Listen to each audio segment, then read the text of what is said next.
All right, here we go. So, our next question, question 94. So, question 94 is asking us about natural law.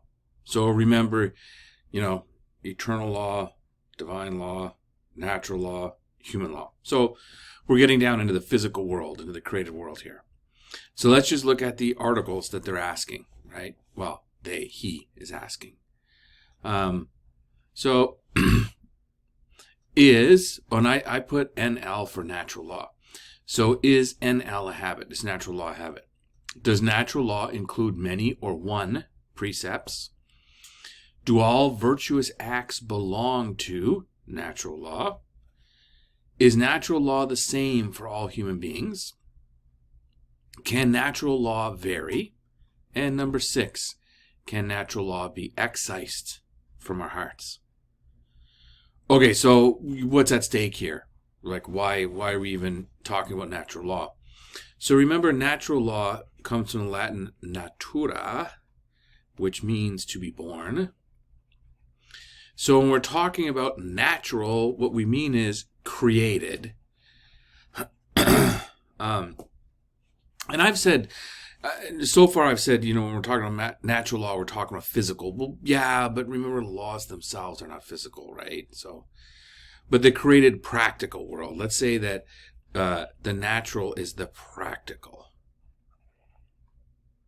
Okay, and so the deal is, if you recall, the natural laws are the ways that the created world is organized and governed, right? So think about, laws of gravity and all that kind of stuff. That's natural law. So what's at stake here? First of all, let's sort of look at a couple of important features. Is it a habit? Well, why is he asking a habit? Because there's a difference between reason and action, right? So the deal is anything can act, right? Plants can act, animals can act. You can drop a rock and it will act. But not necessarily do they have reasons. So habits could conceivably be irrational actions, right? Which it happens. Like, you know how it is. We all have habits that we don't like, and we pick these up just out of like familiarity sometimes. It's like oftentimes we don't even choose our habits, right? So the point he's trying to make is it just, can you habituate natural law, is what he's asking. Now, does it include many or one precepts?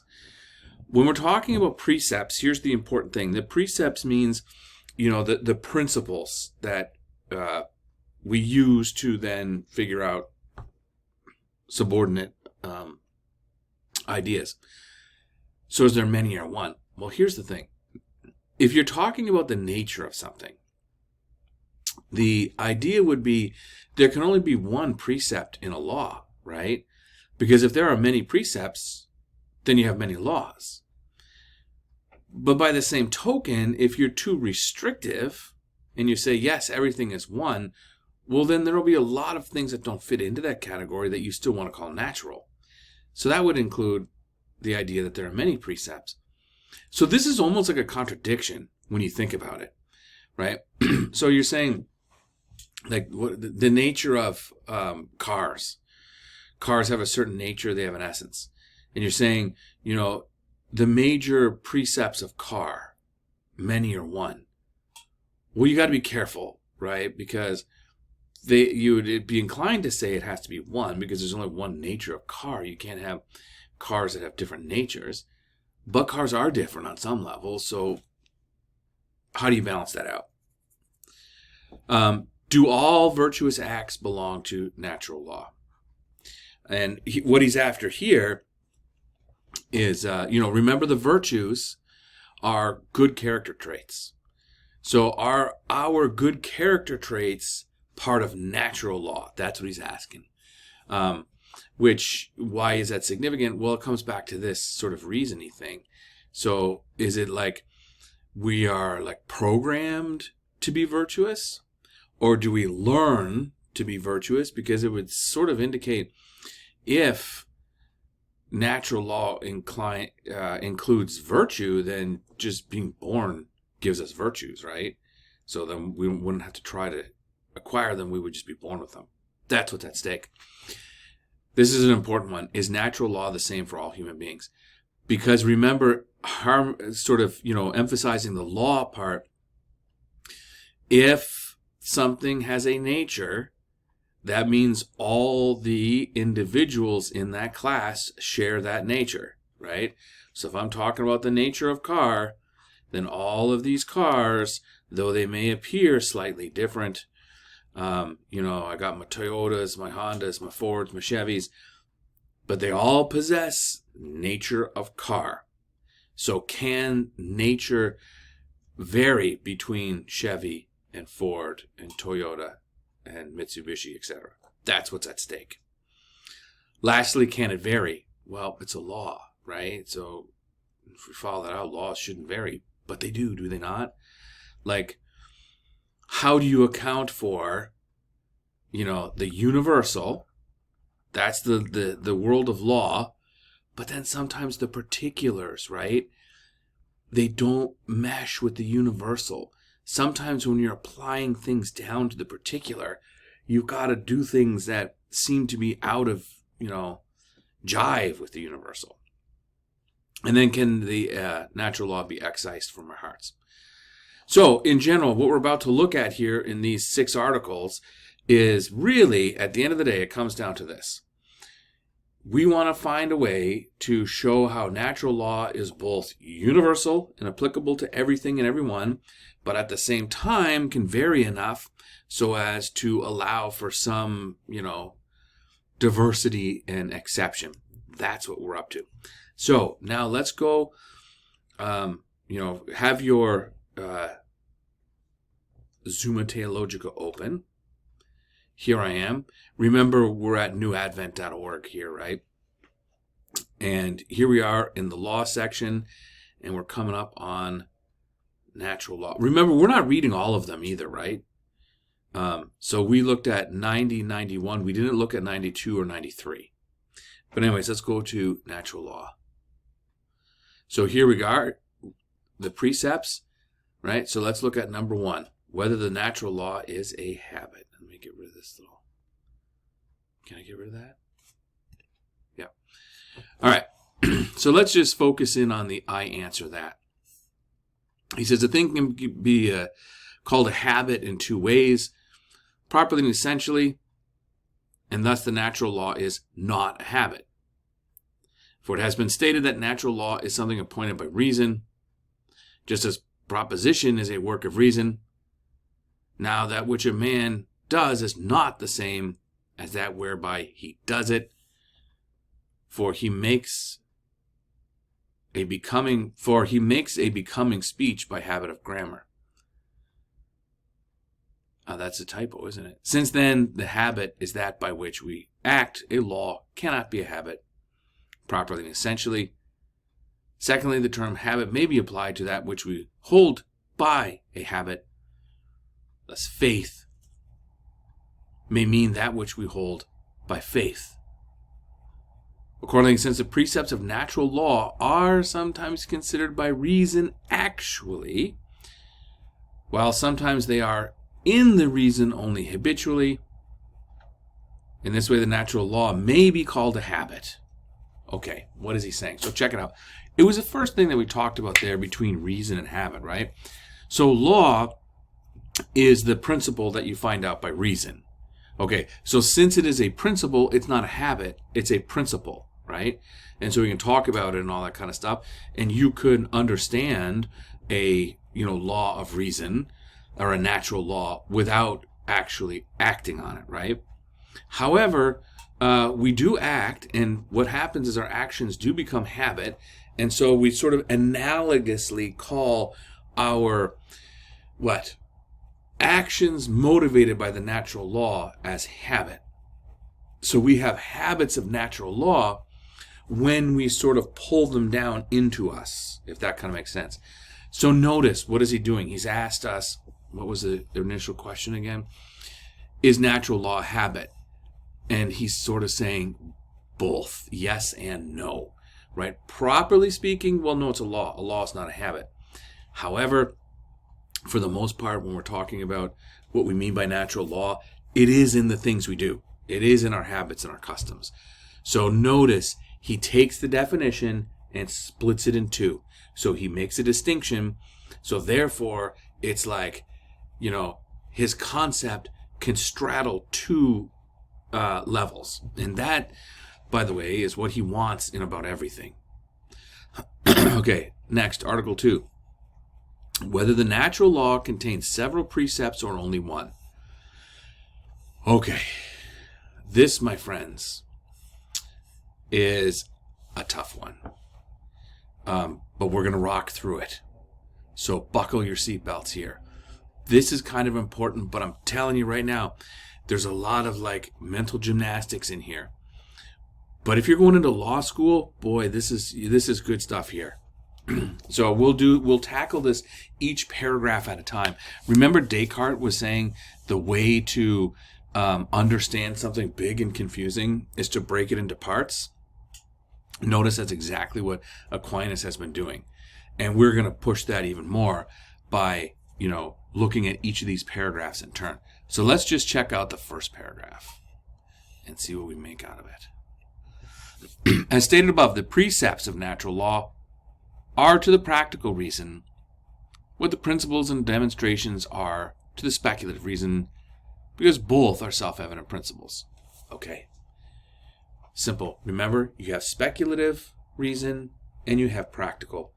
Very simply, think of theory and practice. That's all. Okay. Now, a thing is said to be self-evident in two ways. First, in itself. Secondly, in relation to us. You know what? And then he talks about all this stuff.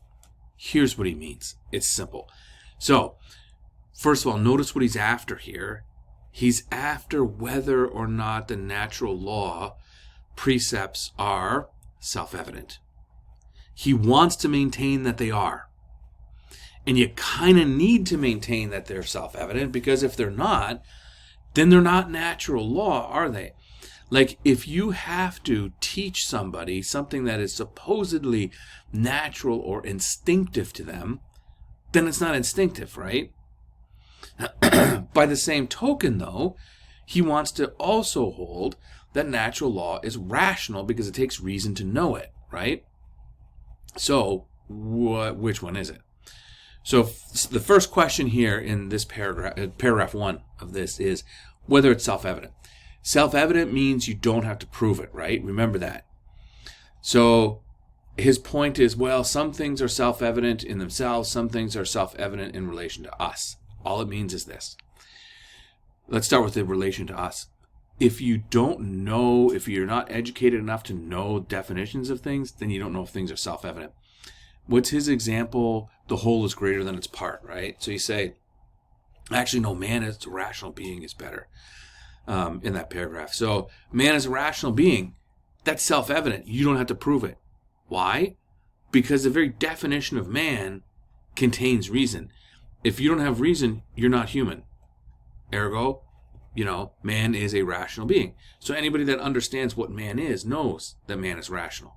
You don't have to prove it. It's sort of like saying, really, you know what it is it's when the subject you're talking about is equal to its definition, right?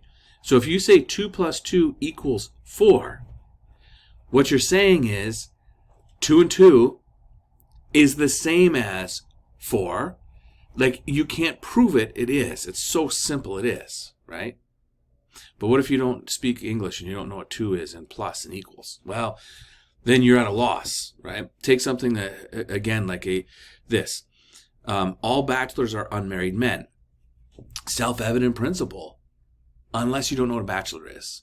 Because the very definition of bachelor is a man who is not married, right? So that's the shtick. So there's self-evidence in itself, and there's self-evidence to the individual in that we may not know enough, maybe we're not wise enough to understand that something is self-evident. Now, the next paragraph, if we got that, good enough. Self-evidence, 2 types.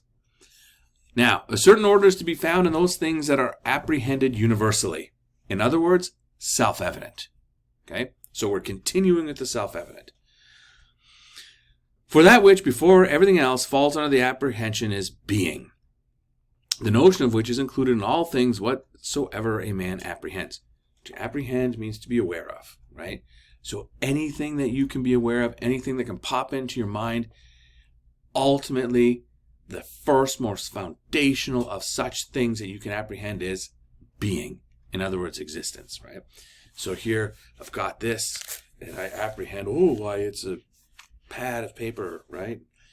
I have to apprehend that this exists first, right? So all of these objects, here's my cup, all this stuff, exist, have being, and that's the first thing I apprehend.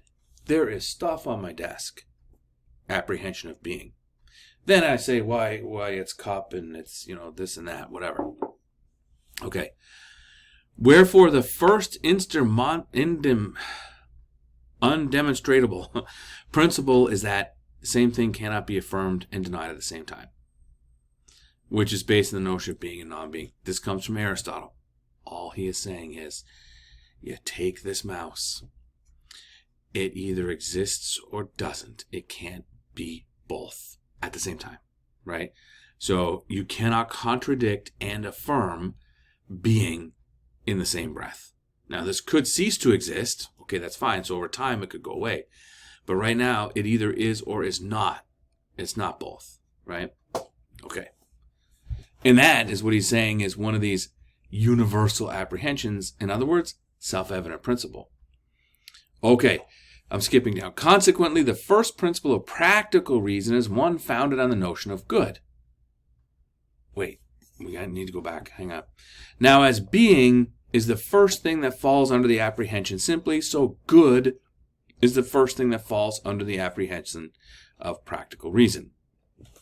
So, when it comes to self-evident principles, right? Your first self-evident, indemonstrable principle is that being is. Got it.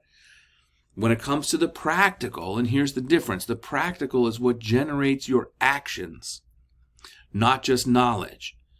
So the first practical self-evident principle is always do good. Stop and think about that for a second. It's like, okay, so everything you do, all of your actions are motivated by the principle do good. Now, it's important to understand what we call good, right? So suspend your, religious-y or like super ethical understandings of good and just say, as he does right here a little bit later in the paragraph, good is that which all things seek, right? So you're like, okay, what does that mean? So eating is good. You get hungry, you seek food, you eat. Done. Having shelter is good. You don't want to be out in the storm, so you seek to have shelter. Everything that you want seeks a good. That doesn't mean that all of your actions are always good, but at least in the moment you're seeking good. Example, road rage, right? You're driving, someone cuts you off, you get really upset at them. Is that good? Were you seeking good at that time? At that time you were. The good was to vent your anger, right? Now, granted, you might say, well, I let my emotions get the better of me, and afterwards I regret having done it. But at least in that minute, you were still motivated by good because in your mind, raging was good, right? Just like we often get carried away by pleasure because we do want the pleasure, and in that moment it is good, even if later we come to regret it, right? So, the point he's making. So speculative, self-evident principles are about being. That's the universal thing. Things exist. What motivates your actions is always act for good. So those two things. Okay, he continues. Being is the first thing that falls under apprehension simply, so good is the first thing that falls under the apprehension of practical reason, which is directed to action since every agent acts for an end under the aspect of good. Consequently, the first principle of practical reason is one founded on the notion of good. That it's good that good is that which all things seek. Hence, this is the first precept of law, that good is to be done and pursued, evil to be avoided. All other precepts of the natural law are based on this. So whatever the practical reason naturally apprehends as man's good or evil belongs to the precepts of natural law, as something to be done or avoided. Make sense? So in other words, what? When it comes to natural law, which we can tap into that law because we have reason, the first precept of practical application of natural law is we always do what our good is. Make sense? If you understand that, this next paragraph that I've just highlighted is actually not that difficult. It's very verbose and wordy, but this is all he's talking about. He says, as a substance, because man is a substance, we are a physically existing thing. He says that right here. And all substances seek to continue their existence. Therefore, your first precept as a physical thing. So, this cup wants to stay, well, it's not alive. You know what I mean? It wants to not break, right? My dog wants to stay alive. Plants want to stay alive. The first precept of substance is things want to continue their existence, right? Then he says, secondly, which is this one here, we also, though, share our being with animals. So down here, all things want to continue existing. But we also are in a smaller category called animal. And so as animals, we have other natural inclinations. As he suggests, things that are taught to all animals. Sexual intercourse, education of offspring, and so forth, right? So in other words, if you think about it, it's not like you have to put dogs in sex ed class. Like they just know, right? And, dogs will feed their puppies. They don't have to go to prenatal care classes, right? So there are inclinations that we have towards goods by what we are. The most common is a physical thing. Less common, we are animals, but we share a lot of those natural inclinations with animals. And then thirdly, he said, there's the inclination of man to do good. So there's a physical good, there's an animal good, and there's a human good. And the human good is, as he says, things like getting together to live in societies, shunning ignorance, right? In other words, educating ourselves, and that kind of stuff. So, laws of nature, going back to the top, right? Are whether the natural law consists in several precepts or one? The answer is several. But it's not like it's arbitrary. It is related to the level at which we exist. But the thing is, human beings exist on several levels, right? We are physical things. We are animals, and we are rational animals. So therefore, natural law is in us in separate precepts. But obviously where we're going to go is we need to make sure that we understand which precept is the one that we should be, acting on in any given moment. So let's see. Let's go back to our sketches. Yes. Oh, now we got to rock on with number 3. Do all virtuous acts belong to natural reason? Natural law. Alrighty, so let's look at 3 and 4 real quick. So, 3, are all acts of virtue prescribed by natural law? And to make a long story short, the answer is yes. Except there's a weird thing at the very last line. He says, yeah, they all are, except for a few, which he says, for many reasons, for many things are done virtuously to which nature does not incline at first, but which, through the inquiry of reason, have been found by men to be conducive to well-being. So I guess what he's doing there is he's leaving the door open for some things. Reason, you can't predict where you're going to go with technology and developments and evolution and all that kind of stuff. So yeah, his point is that, our virtues, in other words, our good characteristics are part of natural law, right? They're in there, but we'll discover more as we roll forward. Okay, good enough. We can kind of move forward on that. Now, this is significant, again, whether the natural law is the same in all men, well, people, right? And to make a long story short, I think we can kind of cut to the chase. He talks about, again, speculative reason and practical reason, which we've talked about several times now, right? So let's kind of cut to the chase on a couple things here. Okay, since speculative reason is busied chiefly with necessary things which cannot be otherwise than they are, its proper conclusions, like the universal principles, contain truth without fail. Think about math. That's all he's saying. It is necessary that 2 + 2 = 4. That's what he means by necessary speculative truth. Think of necessary and speculative as theoretical, like you don't have to go to work or anything. All you do is sit around and think about these truths that are totally universal and totally true. Okay. Practical reason, on the other hand, is busied with contingent matters about which human actions are concerned. So contingent means this. Contingent means it depends, right? So let's say, you know how it is. Life is full of contingencies. It's like you want to get something to eat for your kids, right? So you go to the fridge. Oh, geez, nothing there. Bam. Contingency 1. No food in the house. So go to Walmart. Bam. Contingency 2. They don't have this at Walmart. Bam.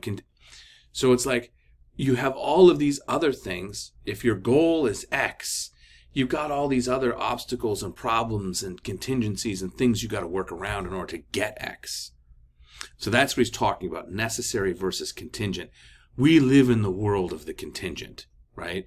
I mean, you could argue philosophers and, maybe theologians and priests and ministers can spend more time in the world of necessity, but the rest of us, we have lives. We've got jobs to do. And so, let me just...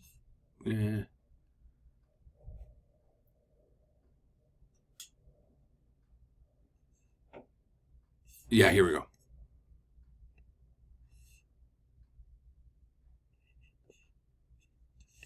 Yeah. What just happened there, man? Okay, anyway. Consequently, we say that the natural law as to general principles is the same for all, but as to rectitude and as to knowledge. Rectitude and knowledge. But as to certain matters of detail, which are conclusions, as it were, of those general principles, it is the same for all in the majority of cases, both in rectitude and knowledge. And yet in some cases it may fail, both as a rectitude by reason of certain obstacles, just as natures subject to generation and corruption fail in some cases on account of some obstacles, and as to knowledge, and blah, blah, blah. He's talking about general things. So, there are general principles, and these general principles are always true. However, when it comes down to the rectitude, in other words, like the conclusions or like how you're going to carry out your general principle, in other words, the particular, that's where things go awry. So when he's asking, here, is natural law the same in all men? The thing is, yes, in general, it is. However, because we live in the contingent particular world, the ways in which we can, well, first of all, ascertain what is our general good, our general natural law, and two, how we can go about getting it differ so much that on the practical, it's the case that natural law appears different. But in the general, it's the same. So what does that mean? All people need to eat. Good enough. So, I'm probably going to have a hamburger today. But if I'm a Hindu, I'm not going to eat beef. Now, is that a natural law that we should eat beef or should not eat beef? Well, that's a particular in those contingencies, right? And there's historical and economic, practical, and religious considerations that go into eat meat, don't eat meat.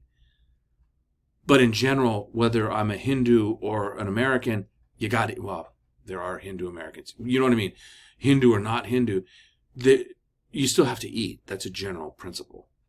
But it differs on the particular. Again, notice the way he's solving these problems is you're not throwing out the universality of law. You're still keeping the universality of law, but notice he's bifurcating it, right? He's dividing the concept into two. And he said, well, yeah, natural law is the same in general, but it differs in particular. So it's like you get to keep both ends of it. You want to have the ability for the law to change sometimes without the law being arbitrary and relative. And this is how he does it in this instance here. All right, let's have a look at our last two. I know these are pretty tricky, are they not? Okay, we're getting there. We're almost done. So, can the natural law vary? And can natural law be excised from our hearts? That's next. So let's go back to our thing. So, whether the natural law can be changed. Again, what's at stake? Why are we talking about this? Well, if it is a natural law, it must be universal and applicable to all instances underneath of it, all particularities, right? Laws can't change willy-nilly, or else you don't have laws, right? Imagine gravity applying one day and not another day, or whatever. But by the same token, we know that especially when it comes to human cultures, we're diverse, things change, circumstances differ. So the law can't be prohibitively absolute, but it also can't be anarchically relative, right? So how do you find these things? That's why he's asking this question, can it be changed? And of course, guess what? He's going to bifurcate the term in the same way he's done this entire, reading. So look what I have here. From the first principles, the natural law is not changed so that it prescribes to be not right in most cases, but it may be changed in some particular cases of rare occurrence through some special causes hindering the observance of such precepts as stated above. So there you go. So does it change? Well, in its general, no. But in the application, yeah, sometimes things happen and there's contradictions in the application. So yeah, it does sort of. Okay. And our last one, folks. This is our last one, of question 94, right? So the deal is, can natural law be abolished from the heart of man? It's interesting that he says the heart of man, not the mind of man. But anyway, once it's in us, can we get rid of it? Right? Oh man, why does it keep going to dictionary? That's weird. So the deal is, right, because once you have it, then this would be the thing, right? It'd be like, what's a good example? Diets maybe are a good example. Or, people change over time, right? Like, oh, here's a good one. Your youthful idealism, right? My old friends and I talk about such things. It's like, do you remember when you were young and, you had all these principles and, you're not going to compromise and this and that. And then you kind of get older and you see things come and go and you kind of get beat down a little. And it's like, all those youthful idealistic principles that you used to have don't pay the mortgage, right? So I'm not saying that you become corrupt. I'm not saying that. It's just that you put up with a lot of stuff you probably wouldn't have put up with in your 20s. So that kind of thing is what he's after. So does this natural law, in which case virtue too, does it leave your heart? Can it get worn out? Here's what he says. As to those general principles, the natural law in abstract can no wise be blotted out from a man's heart. So again, in abstract, no.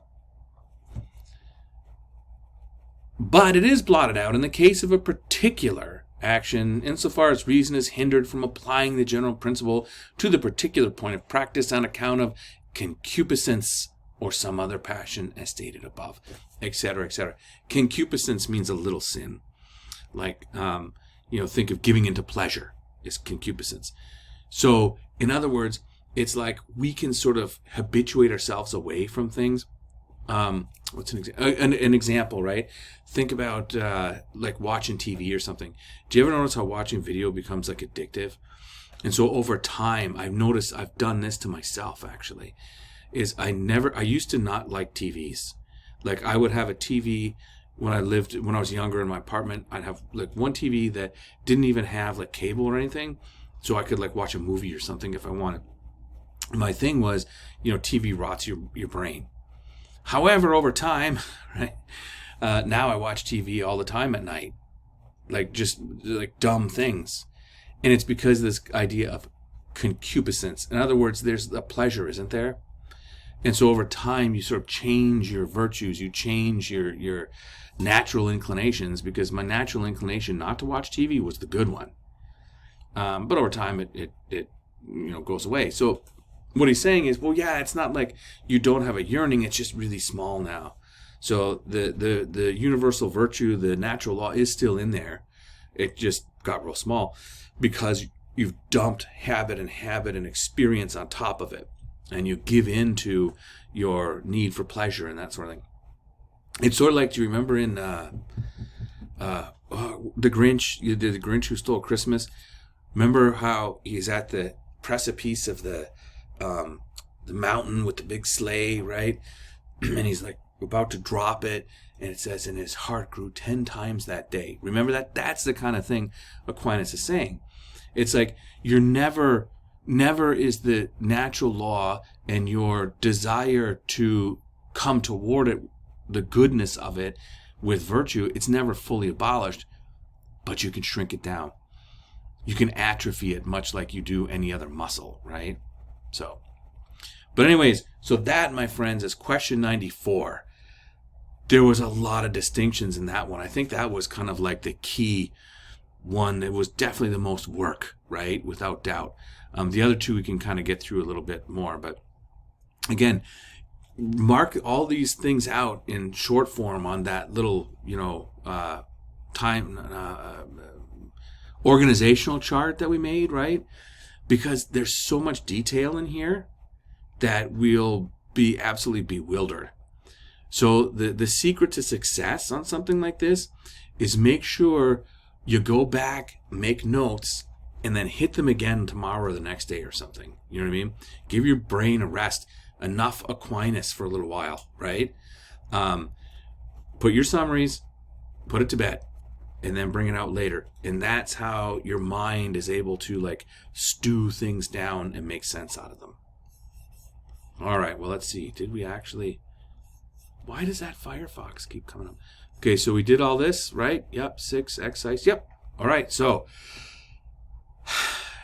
question 95 coming up. But take a break. Get you some coffee.